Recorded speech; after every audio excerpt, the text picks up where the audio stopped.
আমি খবর পেলাম রাত 4টার সময়। সাবলেট ভাড়াইটা ওদের আসছিল, ওই সাবলেট ভাড়াইটা আমার ফোন দিয়ে বললো কি যে আঙ্কেল আমরা 5তলায় 14 নাম্বার ফ্ল্যাট থেকে বলতেছি। সাবলেট ভাড়াইটা আমাকে কি হয়েছে তোমরা এত রাতে ফোন দিলা? ভাই আমার দরজা কে জানে বাইরে আটকাই দিছে। আমাকে বাইরে আটকাই দিছে, তুমি দেখো কে লক করো। কই বলে লক করতেছি, ওনার সাত্তার আঙ্কেলের মেয়ে বলতেছে যে দরজা এখন খোলা যাবে না, পুলিশ আসবে তারপরে দরজা খোলা, এর আগে দরজা খোলা যাবে। তখন ওই কথা শুনে আমি আবার উপরে চলে গেলাম যে দেখি মূলত কি হয়েছে।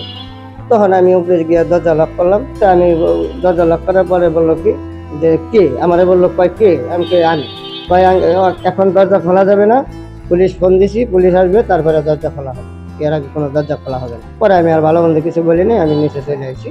তারপরে 4:30টার দিকে পুলিশ আসছে, পুলিশ নিয়ে গেছি। তারপরে পুলিশের দরজা খোলার পরে পুলিশের অবস্থায় যে অবস্থায় পাইছে ওই অবস্থা পুলিশের কাছে জবান দিল।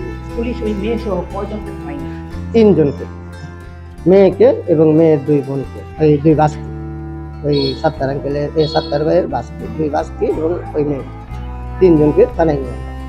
তারপর কি তাদেরকে আর দেখা গেছে? না, তারপরের থেকে এই ফ্ল্যাটে আর তাদের দেখাও যায় না, এদিকে আমরা দেখি নাই, এদিকে আসে। ফ্ল্যাট তো ওদিকে প্রশাসনে তালাই মেরে দিয়ে গেছে, প্রশাসনে তালা মেরে চাবি নিয়ে গেছে।